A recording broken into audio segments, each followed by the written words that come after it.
Bonsoir et merci d'être avec nous. Voici les titres de votre journal. L'interpatronale désapprouve la réforme de la protection sociale déposée par l'éveil océanien. Ce texte propose d'augmenter les cotisations patronales à hauteur de 17 milliards selon le MEDEF pour alimenter les caisses du RUAM en grande difficulté. Les explications dans ce journal.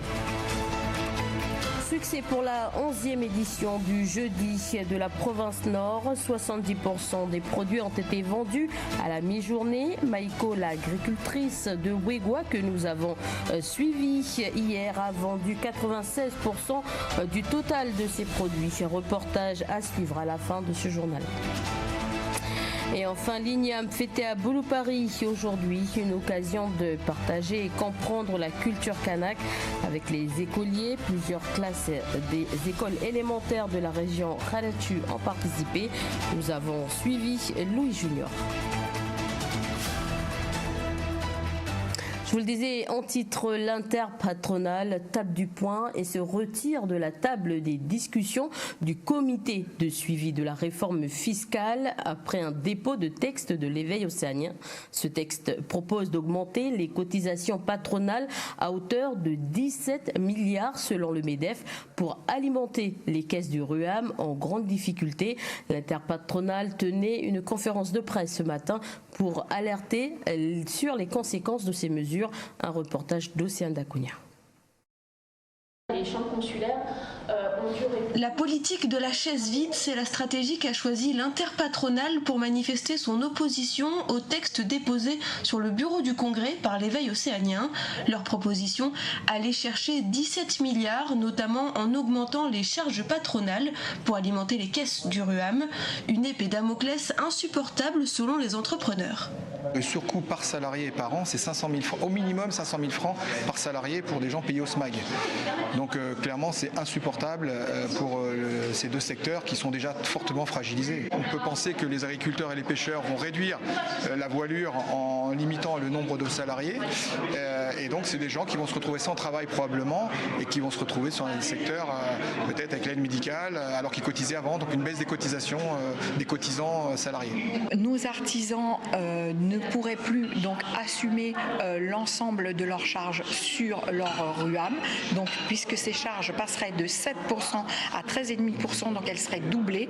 On sait bien que dans l'artisanat, on a 36% des artisans qui ont un revenu inférieur au SMG. Ces mesures seraient contre-productives et encourageraient le travail au noir, selon le MEDEF, qui propose de prendre le contre-pied de ces propositions. Nos propositions vont plutôt vers un allègement significatif des charges qui pèsent sur le travail au bénéfice des rémunérations des salariés. Ce projet, c'est tout l'inverse. Ce projet, il s'attaque à des populations, à des salaires bas, aux retraités. Il s'attaque à des secteurs qui sont déjà fragiles, l'hôtellerie, les employés de maison. Et aujourd'hui, on ne comprend absolument pas cette logique. La dette du RUAM s'élève aujourd'hui à plus de 30 milliards de francs avec un déficit structurel de près de 15 milliards par an. Voilà, et contacté, l'éveil océanien n'a pas répondu à nos sollicitations.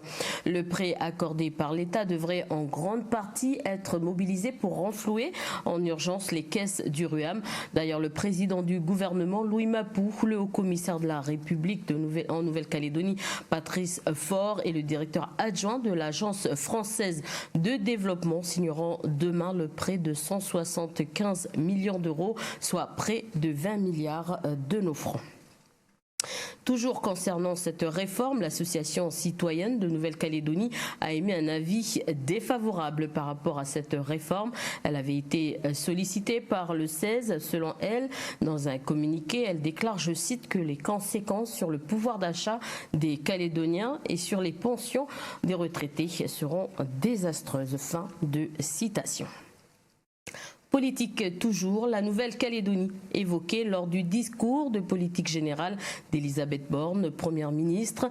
Une déclaration faite devant les députés de l'Assemblée nationale cette nuit. Pour nous, la Première ministre a tenté de défendre le programme du président de la République, Emmanuel Macron. Je vous propose de l'écouter. Ce quinquennat sera également celui d'une nouvelle page de notre histoire républicaine avec la Nouvelle-Calédonie. Nous aurons à écrire l'avenir de notre relation au terme du processus politique défini par l'accord de Nouméa. Des discussions seront engagées avec l'ensemble des partis. J'y prendrai, comme mes prédécesseurs, toute ma part. Et je veux ici rendre hommage à l'action d'Édouard Philippe, figure du sens de l'État face aux crises. Chacun connaît son engagement pour l'avenir de la Nouvelle-Calédonie. D'ailleurs, les ministres Gérald Darmanin et Jean-François Carengo seront en visite en Nouvelle-Calédonie le 26 juillet. Dans la région, la Nouvelle-Galles du Sud, en Australie, a subi ces 4 derniers jours des inondations diluviennes. 50 000 personnes ont dû être évacuées et le gouvernement fédéral a déclaré l'état catastrophe naturelle dans 23 régions. Le point dans la presse avec Océane Zobler. Les pluies diluviennes se sont calmées sur Sydney, mais la capitale de Nouvelle-Galles du Sud reste en alerte. La population est sous le choc et les autorités appellent à la plus grande vigilance. Paul Bayfield, instituteur dans une banlieue de Sydney, s'est exprimé dans le journal La Croix et a indiqué ne jamais avoir vu des pluies et des vents d'une telle violence. Toujours dans le même journal, le Premier ministre de la région affirme que, je cite, « cet événement est loin d'être terminé ». En effet, d'après les scientifiques, avec le réchauffement climatique, les risques de fortes pluies sont plus nombreux car l'atmosphère contient plus de vapeur d'eau. Une inquiétude pour Greg Mullins, ancien commissaire chargé des incendies et des catastrophes naturelles, pour qui, je cite toujours selon le journal La Croix, l'Australie a perdu une décennie d'impréparation sous un gouvernement qui n'a cessé d'ignorer les avertissements des scientifiques et des experts. Les pluies torrentielles se déplacent désormais vers la côte nord et des milliers de personnes sont toujours évacuées. Dans un article du Monde, une spécialiste de l'atmosphère précise que des événements similaires sont susceptibles d'augmenter de 80% d'ici la fin du siècle. Dans un tout autre registre et retour en Nouvelle-Calédonie, un franc succès pour le Jeudi du Nord. Je vous le disais dans les titres, 70% des produits ont été vendus à la mi-journée. Certaines tables étaient déjà vides depuis midi. Maïko, l'agricultrice de Wegua que nous avons suivie, a vendu 96% donc de ses produits. Audrey Poëdi et Corentin Moge l'ont suivi dans la journée. Nous sommes actuellement à la place des Cocosiers, il est 11h et ce sont près de 1000 personnes ce matin qui sont venues à la rencontre des 200 exposants des 17 communes de la province nord de Bélep à Canala. Alors vous pouvez le voir, il y a beaucoup de choses, il y a des poissons, il y a des crabes, des fruits de mer, il y a aussi des légumes et des fruits, des choses artisanales aussi, des robes. Donc chaque commune est regroupée en 3 pôles, agriculture, artisanat et horticulture. Vous le voyez, derrière moi il y a beaucoup de monde, il y a beaucoup de bonne humeur, des démonstrations, des spectacles, des représentations. Alors hier, nous avons suivi Maïko. Maïko est agricultrice à Wegua. Elle cultive des tarots. Alors venez avec moi et je vous propose d'aller à sa rencontre. Nous sommes ici maintenant avec Maïko. Maïko, bonjour. Oui, bonjour. Alors comment ça se passe depuis ce matin? Racontez-nous, qu'est-ce que vous vendez, comment ça se passe en fait? Ça se passe très bien, sauf que mon stand est au soleil et mes produits sont exposés au soleil. Autrement, ça se passe bien. J'ai déjà vendu la moitié de mes produits. Voilà. Vous avez commencé à quelle heure ce matin? Racontez-nous un peu comment vous êtes préparé. D'accord. Donc ce matin, je suis arrivée sur le site à 5h du matin pour pouvoir installer mes produits. Parce que je suis après remonté en haut dans le stand horticole pour pouvoir installer mes fleurs. Voilà. Et après, le camion est arrivé vers 7h15, le camion avec nos produits pour installer les autres produits qu'on a fait transporter sur le camion. Bien voilà, Maïko, ça se passe très bien pour elle. Vous pouvez la retrouver jusqu'à 19h ce soir. Le marché clôture à 19h.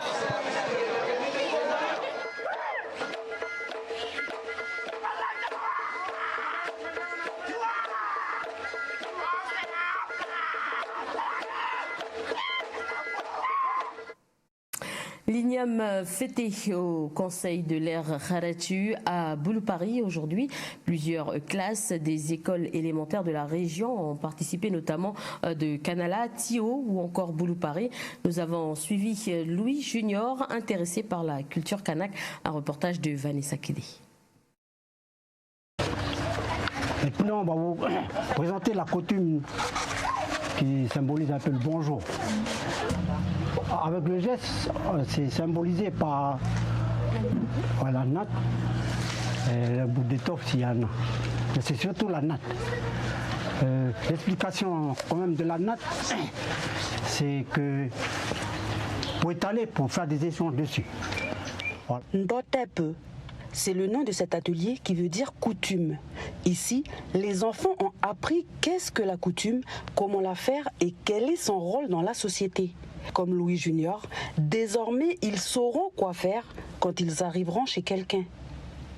Le bonjour, tu choisis ce que tu veux pour la coutume, mais il faut une natte tressée par une femme et c'est l'homme qui vient déposer. J'ai appris que il faut de l'igname pour tout, quoi, pour n'importe quelle fête. Même si tu rentres chez quelqu'un, il faut toujours dire bonjour. Même si tu amènes au moins une baguette de pain ou du jus, tu peux amener. C'est pour le remerciement de t'accueillir. Plusieurs ateliers ont animé la matinée. L'atelier tressage des nattes de bonjour, l'atelier igname où là les enfants ont appris comment déterrer une igname sur un sillon. Ou encore l'atelier conte. Cette journée a été initiée par le conseil coutumier de l'Air Ranatu il y a 4 ans. C'était pour que les enfants s'approprient du savoir traditionnel concernant l'igname, concernant la plantation, concernant la récolte et concernant la fête de l'igname. Et aussi à quoi ça sert l'igname aussi. Ce qu'on a voulu faire, c'est de toucher toutes les écoles, toutes les communes. Il y a les différentes ethniques des enfants qui sont à l'intérieur.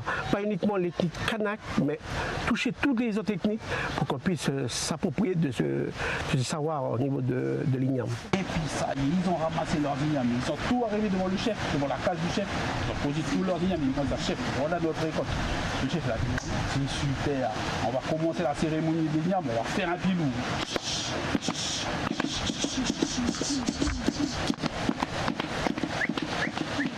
Pour Louis Junior, cette matinée est une réussite.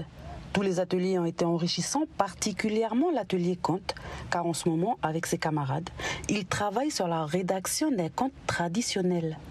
Aujourd'hui, je suis content parce que j'ai appris des mots comme mariage, totem, coutume. J'ai vu le conteur, quand il a raconté son histoire, maintenant je suis prêt à raconter mon histoire aux autres classes. Un conte qu'il rédigera avec un de ses camarades pour le présenter aux autres classes de son école. Quant à l'événement, il sera renouvelé l'an prochain avec d'autres classes des écoles de la région Ranatu. Voilà, c'est à Boulou-Paris que s'achève cette édition. Merci de votre attention. À 19h55, retrouvez votre divertissement Pékin Express duo de choc. Fin de ce journal. Merci de votre attention. Je vous souhaite une excellente soirée.